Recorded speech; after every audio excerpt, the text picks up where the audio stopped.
Hello and welcome to the Penno channel. If you're new around here, drop us a like. If you're new watching, subscribe to the channel as well. After the disappointing performance against Newcastle last week, we're here to give a match preview for Aston Villa versus Sheffield United. It weren't even last week, to be honest. It was a few days ago. I've kind of tried to put it to the back of my mind. But yeah, Aston Villa travel to Sheffield United, Bramall Lane on Saturday in the Premier League. And we'll be looking to turn things around, man. I'm joined here with my bro. Bro, how you doing? It's transfer deadline day as well. A few incomes that happened today, so we can discuss those as well. But yeah, how are you doing? How are you feeling? Yeah, I'm blessed, bro. Happy to see Villa sign some players today that we're going to talk about. And yeah, just about got over the Newcastle defeat. I'm glad there's a quick turnaround that we got another game coming up. So yeah, looking forward to that. Yeah, big that there's a game soon after, because that Newcastle performance and defeat was very disappointing on our part for sure. And Unai's got time now to change it around, turn things around, and go into bottom of the league. A team where this, you could say, this kind of run really started to come about at Villa Park a few weeks ago. Ended up drawing 1-1 and was so close to defeat in that one.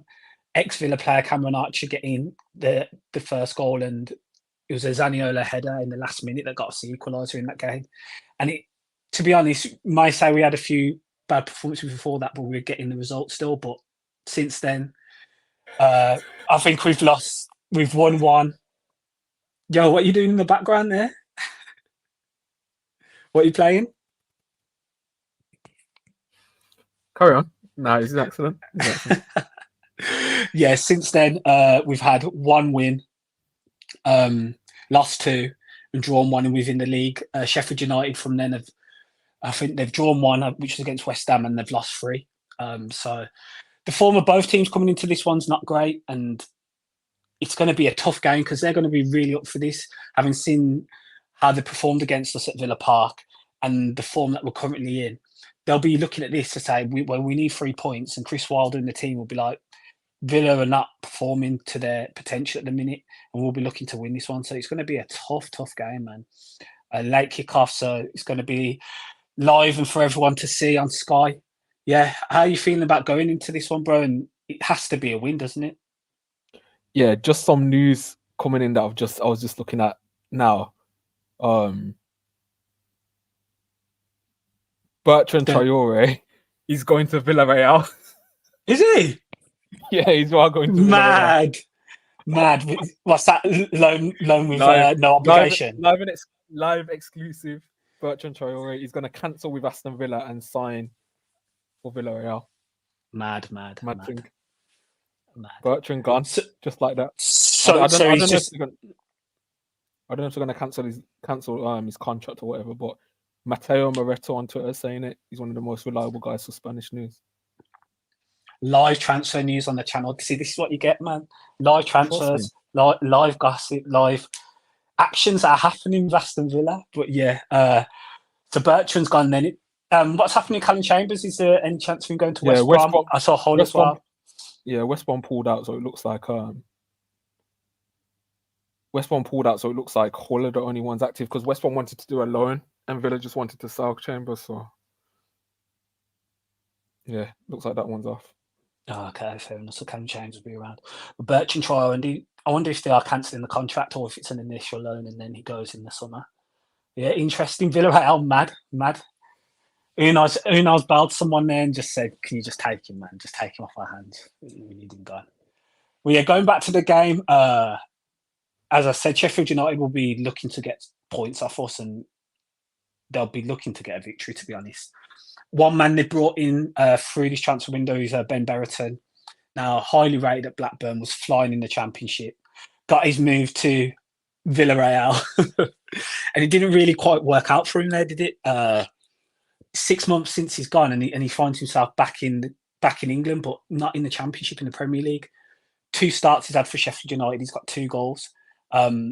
Wasn't available when we last played them. They kind of changed system as well when we played against them, albeit they rested a few players in that week because they had a bigger game on the weekend. I think, was it against Burnley?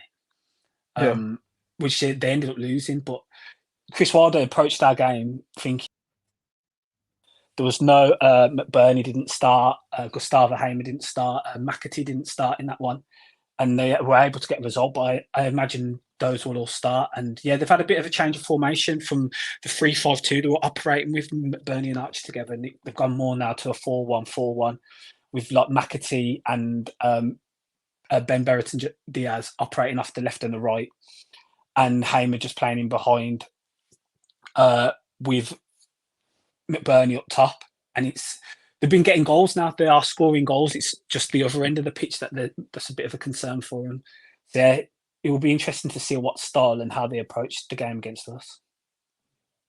Yeah, I think Wilder's now just going for it with these systems. I think he's even kind of abandoning his old principles with like the overlapping wing backs and stuff like that.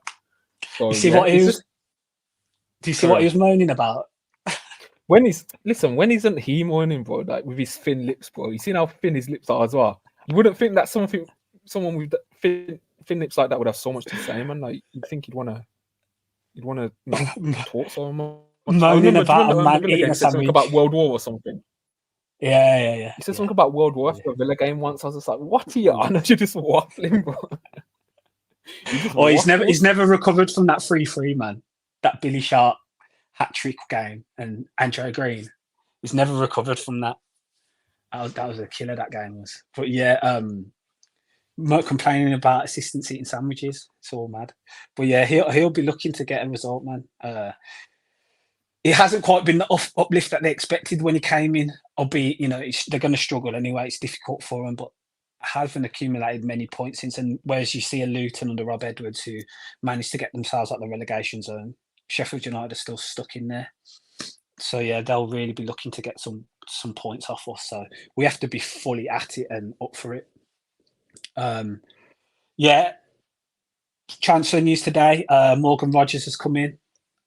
Big signing.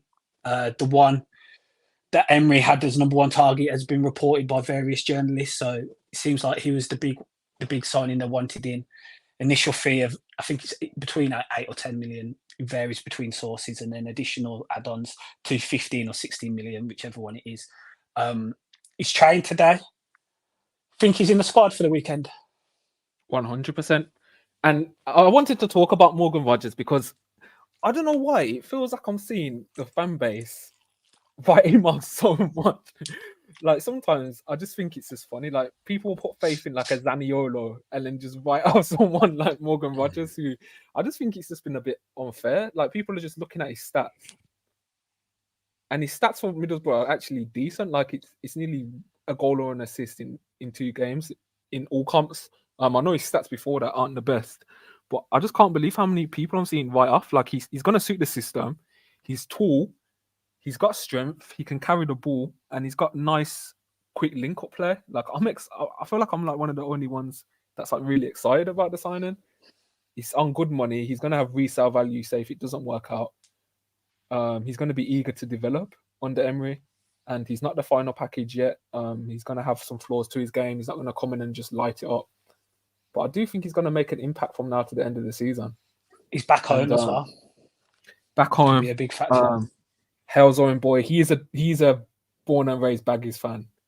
I know there was some stuff saying that he might be a Villa fan and that, but I read an article from The Athletic today saying that he's always loved Baggies growing up as a kid. The great bar boys are sticking it on him in training today. That's what I seen Ira Boonham laughing at him. I don't know what. Yeah, and Ramsey there. Obviously, this is mad because they all know each other. Yeah. They're all cool. They're all cool with each other, so that's good. That's good to see as well. But yeah, I'm excited by Morgan Rogers, and I think he will be in the squad. I think he's gonna probably come on as well. I think he'll get minutes. Yeah, I think he'll get minutes. When I was looking at the vid today of him in training, and I think I might have spotted a Pau Torres. No, I don't know.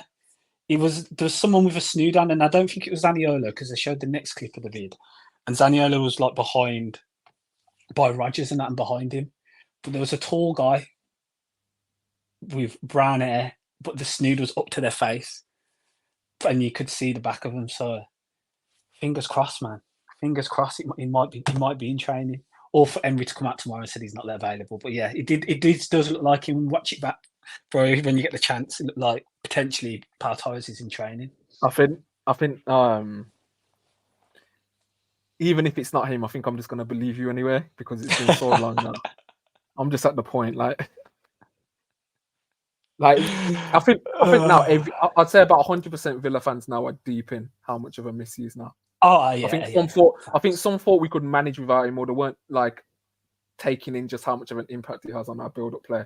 But now it's just like, oh my god, like come on, Pau, like let's get you back starting into just this come team back, man. because you're crucial to how we play. Yeah, facts. It really is, and I think it just affects the whole 11 when he's not playing, because I don't think Emery now trusts Carlos and Lenglet to play together. I just don't think he trusts it at all. So with that, Carlos drops out, Konza comes across, means Matty Cash plays higher up the pitch, and I don't think he's the best doing that anyway. Whereas when it was Konza, it meant Boubacar Kamara didn't have to drop back, so he could play further forward. So when we were talking about how we couldn't play through Newcastle's midfield, if Pau Torres was there, he's an option, but it allows Kamara to play higher up the pitch. It means McGinn doesn't have to come into the centre as much.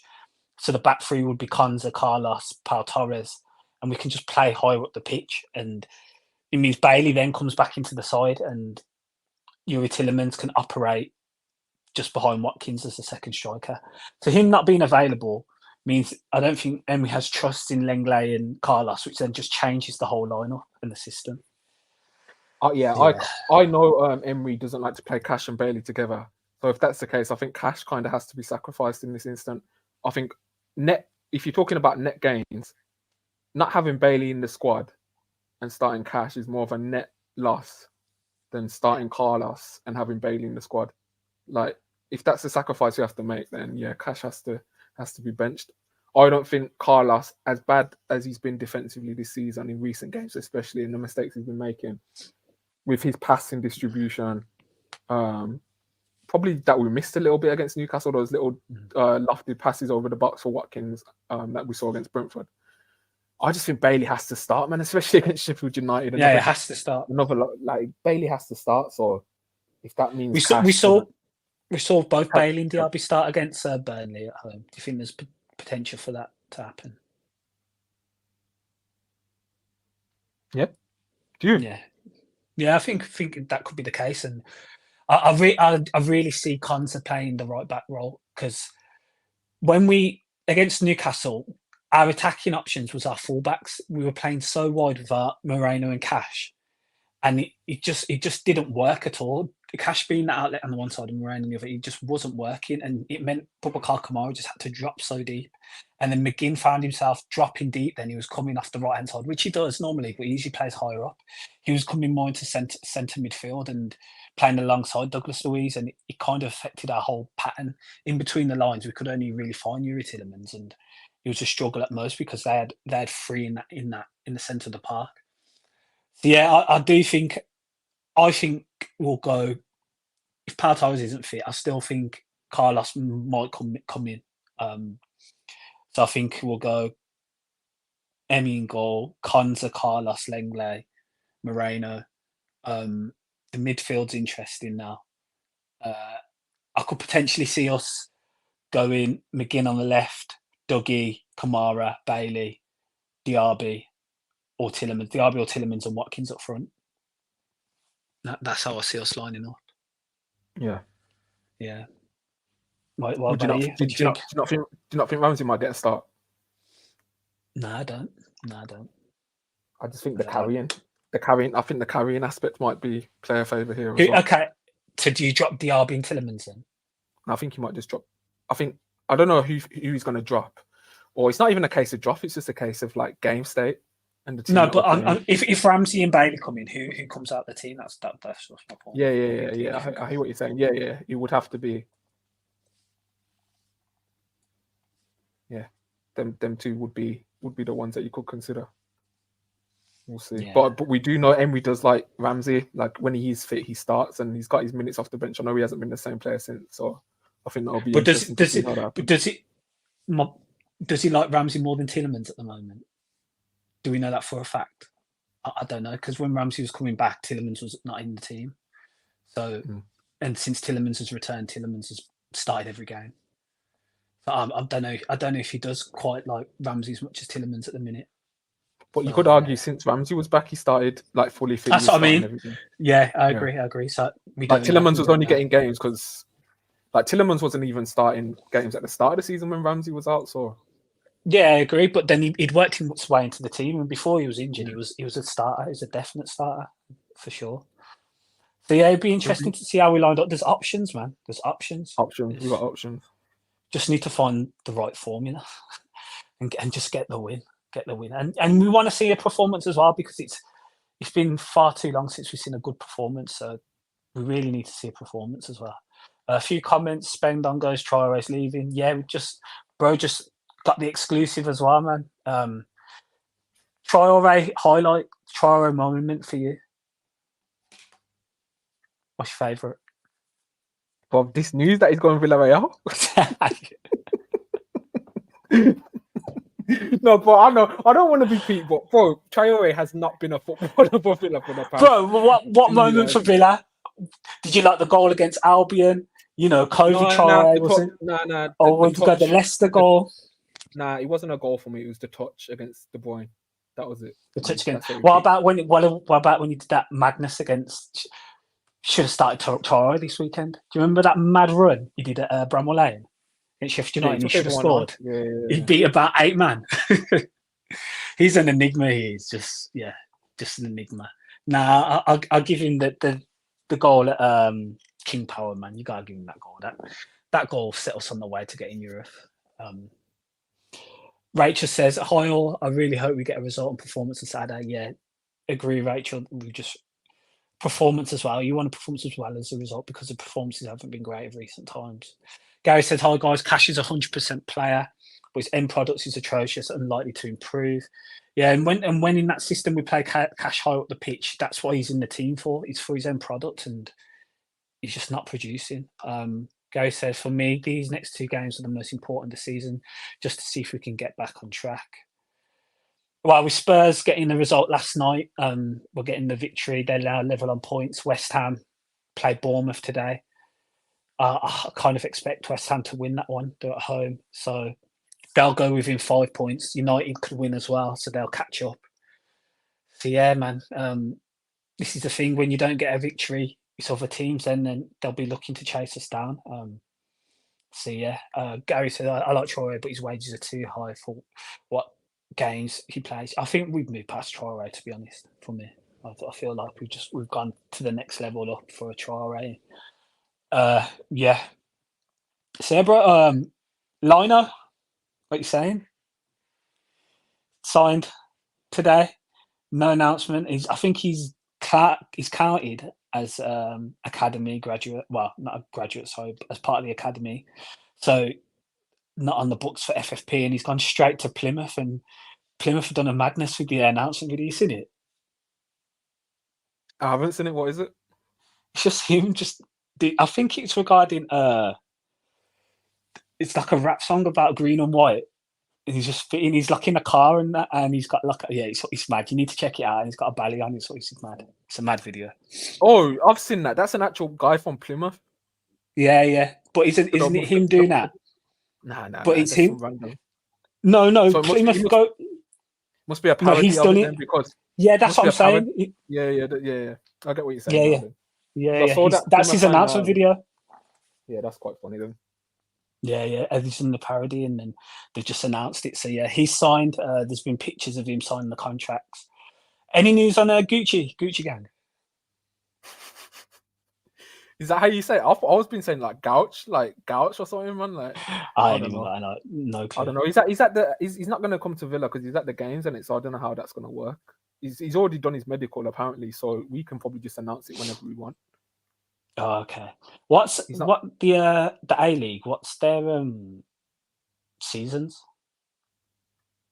I don't know, but he's at the Asian games, isn't he? Oh, of course, yeah. He's with Australia. That's what I'm saying. So he did his medical over there. But back to Salsa, yeah. I watched a comp of him, that one that was going around on Twitter, and he's such a unique profile and player. Like I can't work out what he is. Like some of the clips that I saw, he was like an 8-minute video. You probably watched some of it. Some of the clips he looked like a left winger. Some of the clips he looked like just a standard left back inverting. Another clips he looked like a centre back. He was so weird. Like he's got so much to his game. Still a bit raw with his like first touch and that, but all that stuff will be like refined eventually. He looks like he can cross from deep, which is quite good. Some of the clips looked like he was crossing from that inverted roll. Skills, trickery, knows how to beat him on 1v1. Yeah, man, I like this. It's almost like, why have we not been doing this sooner? This type of signing, going to like top 6 academies and just recruiting players that they don't give opportunities to. I always said Tino Livramento should have been at Villa before he went to Southampton. I thought from Chelsea, I think that should have been a deal that happened when we did need a right back so long ago. So yeah, I'm glad that we're finally getting these type of deals over the line. Yeah, you'd see all the other clubs. Brighton have done it a number of times. You know, Tariq Lamptey when he came in from Chelsea. Newcastle, obviously, with Lewis Hall, signed him from Chelsea Academy. A lot of teams, I think, who have Newcastle just signed recently? Alfie Harrison. They've signed Man City Academy. They've just signed him this window as well. So yeah, why don't we start doing that as well? And just look at Lavia. They've been come from the best. Yeah, another one. They ended up selling, albeit all Southampton got relegated, signing a few of City's academy. But yeah, I get the drift. They've made some money on Lavia, and it is a decent model if you just don't overload it with inexperience, but get a few of them in for sure because they are talented players. But yeah, with Lino, as you said, with his attributes, he does look a size as well, and him and Costa, he's quite tall, but once he develops into his body, he's going to be quite a unit. So we're getting profiles of fullbacks as well, which are quite a size as well, and they're good. They look like they can play on the ball. So it is interesting, man. It is very interesting. Charlie goes, Chelsea recruiting from a top 6 academy by signing Carney. Facts. You could say that, bro. You could say other teams were recruiting from a top 6 academy with Burnley signing Aaron Ramsey, Sheffield United signing Cameron Archer.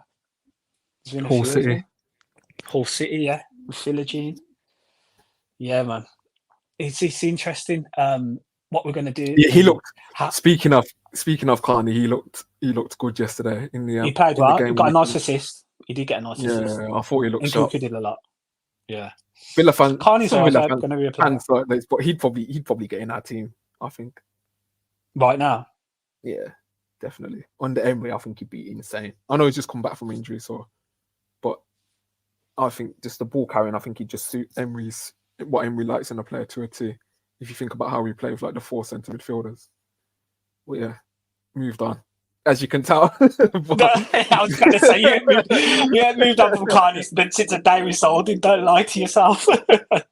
Just annoying. It's just one of them. It's just annoying, man. Just annoying ones. I don't think we had an option, bro. I think he was set, man. Chelsea's his club. He won't they offered the money as well. I just think he was set, and that was it. Let's just hope he doesn't have a good game when he comes to Villa Park, because I know exactly you get some abuse from Villa fans, so I know he'll. I don't really get that. He's just chatting in it, but. Yeah. Gary said, will these 2 fullbacks be back up next season, or Costa maybe starting above Cash? We'll see how they get on in pre-season, Gary. I don't know. I don't know what the plan is quite now. So you've got Cash, you've got Kessler Hayden, you've got Costa coming in. Then you've got left back, you've got Luca Dean, Alex Moreno, Ben Christen's that Blackburn, and you've got now Lino Souza. So yeah, I think Luca Dean will be sold in the summer. I can just see that happening. Villa wanted to sell Luca Dean for a year now. He was supposed to leave for Saudi in if you read articles from like The Athletic and of ones that say that he was supposed to be moved on because his wages, albeit he's improved on his previous performance this season, are just ridiculous. Like his wages don't warrant being, when everyone started, arguably a backup left back. I know some people will probably say he should be starting now. I still think he's the backup. So if you're looking at the structure of the club, he can't be on them wages for it to be sustainable for us. So I think Villa will still look to offload him. Yeah, I think Whether they will do. I think you saw Newcastle were nearly close to offloading Kieran Trippier, and how much is yeah, how impactful is Kieran Trippier for Newcastle? He's a most assists, takes all set pieces, I wish they would have sold him experience. after But that corner, man. exactly right. But they were potentially going to sell him. So I just think because of Dinier's age and potentially what we could get back for him and his wages, I think Yeah, they're he's going on to continue. he's on like nearly 7 mil a year. If his rumored wages is true, Yeah. of nearly like Uh, what 125 a week. yeah, I don't know exact, but it must be decent, man. Must be decent. Marcus said, "Good evening, Noor. Hope you're well. Just starting work, so we'll have to watch later. Just want to say, despite the disappointment, we must take into account the injuries we have had all season." Yeah, I agree, Michael. But then I just see teams have injuries, man. Newcastle, look at Newcastle. They came to Villa. Look how many injuries Newcastle have. It's a hard one to say against when we played Newcastle and they've got no Harvey Barnes, no Tonali, who's suspended, obviously, no Callum Wilson, no Joe Linton, no Nick Pope. It's a tough one. You have to still play with what you have. So yeah, we need to get a performance against Sheffield United for sure. Gary said West Bromwich Albion Academy must be unbelievable. Yeah, I think that's it's got to be over 10 now, isn't it? That we've got from over the last couple of years. It's mad the amount of Say that again, players. sorry. The Yeah, amount of it's crazy. players. We signed another player today, Yeah, I've seen that. called Keelan Quinn, who's highly rated, apparently. 16-year-old signed for 1 million. Mr. Harrison, man. Got Bro, the phone book out. bro, crazy. It's crazy. just like Lionel Souza and Morgan Rogers both from Albion Academy. It is mad. It is mad how the cycle goes. Like I said, but it's clear we have a strong 11 and still building with the rest of the squad. Yeah, we'll continue to build. And I know me and my bro have been big on signing potential like this and developing them and, getting good deals this way. So we can't complain about this. Well, I can't anyway. I can't complain about this window. I like the vision and how we're trying to approach it for sure. It's interesting and you've seen clubs benefit from it greatly. And even if they don't, fulfill their full potential Villa, you can always make a profit on the majority that you bring in as well. So it's very sustainable for the club. So yeah, I'm happy with it. You, bro, you happy with how we're approaching it now? Yeah, bro. Just look at this Traore. Let's just analyze this Traore deal. 17 million in 2021. 4-year deal. Sorry, 2020 we signed him on a 4-year deal. Yeah. 17 million. Hasn't played more than 10 games, just guessing, in the last 2 years at Villa. Down to 0, contract termination, no resale value. Yeah. Like this is the business we're talking about. That's restricting our future, man. We have to be smart. I wouldn't even say, to be fair though, Traore one's a bit unlucky because if you look at his age, he was only 24 probably at the time. Yeah. Wait, how old's Traore? No, Traore is like 26 now, isn't he? 27. Don't I check, bro? Traore's not that old. He's not close to his 30s or anything. I don't think. Injuries have plagued Traore though. They have plagued him. Yeah, it's Traore's injury, isn't it? Yeah, injuries have killed him. Oh, okay, so he's 28. So 20. Yeah, we signed him when he was 24. Yeah, so 4 years. Yeah, down to 0. No resale value. it's just had his moments. Never been able to really get into get a strong run of games. It's that COVID, that first half of the COVID season.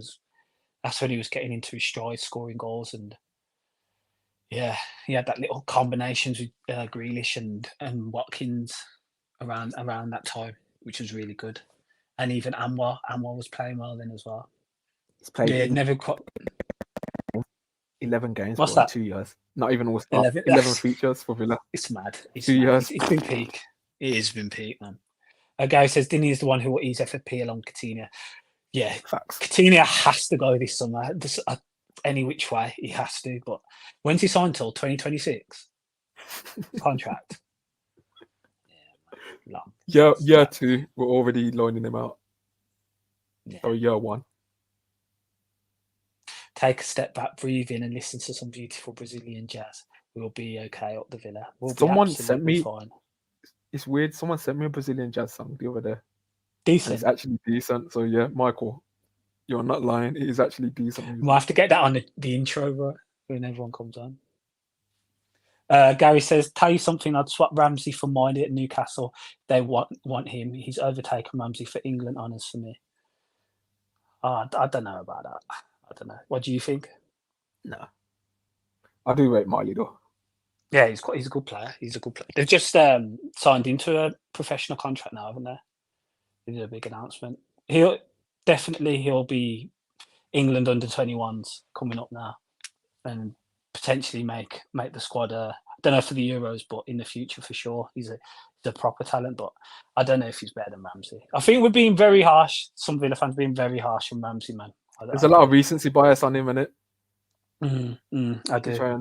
Which I understand. People work with a what have you done for me lately mentality. I get it. He hasn't been the same player. Even I'm one of his biggest fans. I can admit he hasn't been the same player. He did look a bit scared to take on his man against Newcastle, which was a bit worrying. But his confidence, it's getting rhythm back as well. I know we've been saying it for a while now, but I think he is just going to take that one game for him to get into his stride again. Because what I saw at the back end my eyes weren't lying to me at the back end of last season, and what we saw in the stats backed it up. You know Bro, before he did his medal, he was like England under-21s. He was their star player. Towards the end of last season, he was pivotal enough to get in Conference League. He's played how many games this year, Ramsey? Has he played more than 5? It's all gone pear-shaped since he got caught saying that quote, man. That quote, innit? Yeah. It's on the back of the bus. It's only confidence, man. He ain't been the same. Something shifted that day. Yeah. I forgot about that when they were coming into the north. Yeah, but the quote didn't leak till after full time, innit? Yeah, facts. Charlie says all about signing players who should appreciate in value now. Recruitment policy of Perzo Gerrard era has set us back from capitalising with spending power now.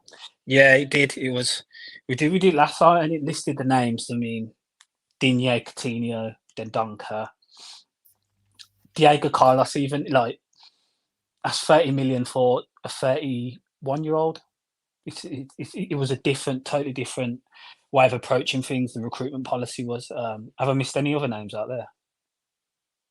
Who came for big money? No, I think you covered most of them, to be honest. But I think what Charlie's saying is spot on. Like we've had to move from it. Yeah. Still though, there's the question. I think the only questionable deal under Monchi is the 5 million loan fee for Zaniolo. I think the other signings you can see a vision with them. Even Lenglet to an extent. Do you know Zaniolo and Lenglet? Yeah, because Monchi. What point of summer did Monchi come in? He came halfway through. Halfway through, okay. Yeah. So he was there when Deal was fit. Okay. So what do you think the reasoning for Zaniolo and Lenglet were? Do you think he was trying to bolster the squad with, get some loans in, and because he came through halfway through the summer, it was a case of better he knows and players he thinks he can rely on rather than actual proper detailed looking into their qualities? Or I think the Lenglet. I genuinely think the Lenglet one is not a bad deal, because if you look at his passing stats, his progression, he's left-footed, which is rarer as well. So the difference with Lenglet and Zaniolo deal is Lenglet is such a rare profile in terms of a left-footed centre-back of quality, or who has played at a decent level, that can build up playing suits Emery's system. That's a lot harder to scout. Whereas the Zaniolo one, an attacking midfielder that can progress the ball, like you can find them all over Europe, even on loan or cheaper options. So me personally, I think the Zaniolo one was Monchi. If you look at their history, he's tried to sign him at every single club, bro. So I don't know if he's like a family friend or he's a family of the agent. Or I just genuinely, without hindsight, did not like that deal. If you looked at Zaniolo post ACL, 2 ACL injuries, he should not be playing at Premier League level, even for the benefit of his career. Like, this move's done nothing for him.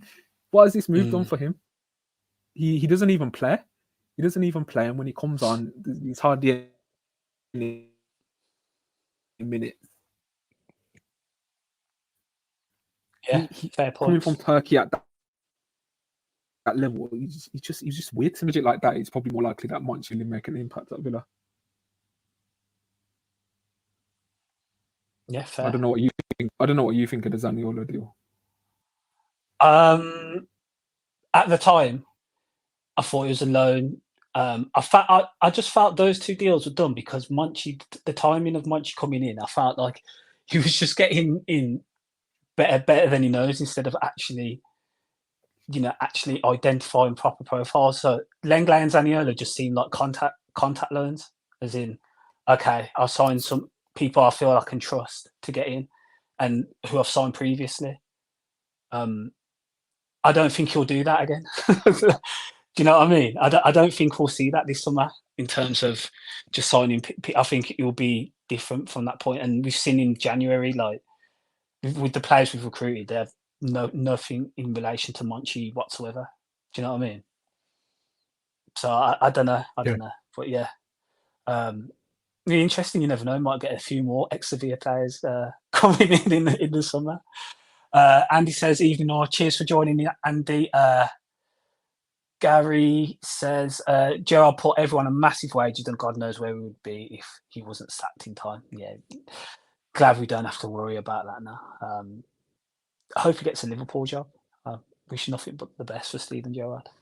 Deanna says, greetings, everyone. I'm not looking forward to this game. Let us know why, Yeah, Deanna. how are you feeling? Let us know. Because I've been feeling this as well because our record isn't that good at Bramall Lane, but on paper we should really be beating Sheffield United. So it's just one of them games you're just a bit unnervy as well because for some reason we do struggle at Sheffield. It's never like we never batter them. I can't remember. I don't know if you can remember us ever just going there and just battering Sheffield United or winning comfortably. Always seems like if we win, it's like by one goal. Struggle. And most of the time they beat us. Yeah, facts. You always Grealish penalty miss. Yeah. Snodgrass last minute winner. I remember that one. They beat us in the FA Cup that one time, and they battled us 4-1 under Bruce, I think, as well. Yeah. And then they beat us 1-0 in lockdown when they were like the worst team in the league. Yeah. Don't even say. And they had a red card that game as well. So I think we really need to go here and just perform. I remember that game. So that game was midweek, wasn't it? Yeah, it's when Traore did that madness. And I know. Yeah, it was midweek. Yeah, I remember that game vividly now. All right, Deontay, you have every reason not to look forward to it because our record at Bramall Lane is pretty poor, man. I do think we'll win though. I'm gonna be confident and say I think we'll win. Charlie says only reason for Zaniolo deal is nepotism. You might be speaking facts there, Charlie. Gary says Zaniolo is Munch's man and it's on him. He looks so frustrated every time he comes on. I think he knows you can't hack it in the Prem. Fair points, Gary. Deontay says Chris Ward actually has a decent record against Unai Emery at the moment. Think it's 2-2. Yeah, let's hope Unai can make it 3-2, man. Because we need a result. We need a victory, and we really need a performance. We do need a performance, man, and just to show that it's just a blip and it's not the start of the team just underperforming and this being the norm. We need to just show it's a blip and we can get back on track. Yeah, bro. Any other thoughts? Just touching on that Australian goalkeeper. A lot of Australian-based Villa fans I've been seeing online are saying that he's a really good keeper, and that we might have got, I don't know, I wouldn't say a gem. I think our former target, that Hakan Valdemirson, was the one that's like the real gem. Unfortunately, we missed out on him, but I think this guy's decent as well. 23, time to develop. Unai said that he wanted a new backup goalkeeper now, a younger one. So I think this guy genuinely could be ahead of Olsen in the pecking order, just depending on how he gets on. Yeah, it's interesting because I saw, you see a lot of comments and stuff online, and a lot of Australian related or Aussies saying that he's challenging Matt Ryan for the Australian number one, and some say potentially he should be the number one over Matt Ryan. But yeah, I suppose in the A-League he's just known as a ridiculous shot stopper, and there's other parts of his game that he could improve on. I think distribution and potentially coming out, claiming the ball, something areas that he could improve on. But his basic shot stopping is meant to be right up there. So yeah, does he? Do you think he goes out on loan if he does come, and then we get rid of Olsen in the summer and he becomes the number 2? Well, the transfer window finishes, so no, I think he'll stay. No, you don't think they've prepared anything for him to go straight back out? Nah. We would have heard it. We would have heard it. Well, he hasn't even been announced yet. To be fair, Yeah, he hasn't even signed. Yeah, exactly. So apparently the medical was done already, according to Fab. So let's see if that's announced or not. How many keepers will that be now? You might get So the only way I say loaned is if he's loaned back to Adelaide. To the end of the season. To the end of their season. Yeah. Well, keepers now, we got, just to say this quickly, Martinez, Sinisalo, Marshall, Wright, Olsen, Proctor. and then Proctor, and then this guy, that's 7 keepers. Olsen surely gets moved on in summer, man. Get 3 on the bench. No, mad. Gary said, if we lose this one, the team at the bottom, I can't see us getting back on track for top 5. And then he says also, a bit of a change of scenery from sunny Adelaide to mucky from hope he settles. Yeah, there's plenty of canals you can chill by. Brumming all bad, man. Brumming all bad. Yeah, anything else, bro? Nah, that's it, bro. That's it. Yeah, I think we'll end it there. We'll do a match reaction to the game. Hopefully, after just getting a nice, comfortable 3 points and putting in a proper performance and getting a few goals as well. We'll do that probably Saturday night, after the game. Yeah, just need to get a win. Just need to get a win, and we need a performance. We need a performance as well. Hopefully, Pal's fit. We'll see tomorrow in the presser. Albeit, what would your lineup be going in now? Right now, if we're saying Pal's not fit, what would you go for? Martinez, Moreno, Lenglet, Konza, Carlos, Konza right back.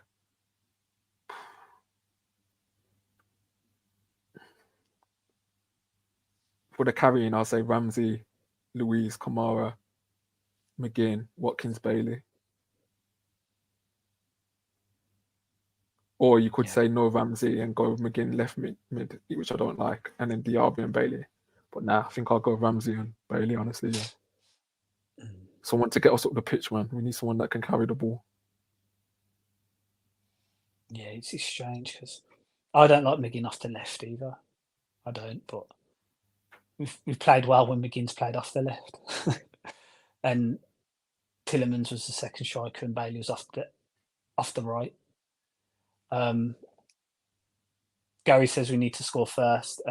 Soupy Mark, he goes, if you can be anywhere near as good as our last Aussie keeper, it'll be a decent acquisition. Yeah, facts. Yeah, so everyone, thanks for joining. Again, if you can like the stream, subscribe if you're new here. Drop a comment on your thoughts. Scores coming in. Charlie's gone. It's 1-0 Bournemouth. Is it Solanke? Solanke bagged. Right for FPL that. But yeah, take that if Bournemouth can get a draw or a result or get a victory against West Ham. That will help us indeed. Keep them 8 points away from us. But yeah, again, drop a comment if you Solanke. Yes. We take those. Drop a comment on your thoughts regarding the stream, on your thoughts on the new signings, the transfer window in general. How would you rate it?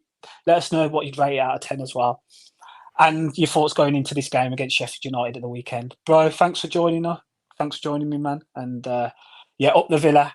And we'll catch you again on Saturday after the game.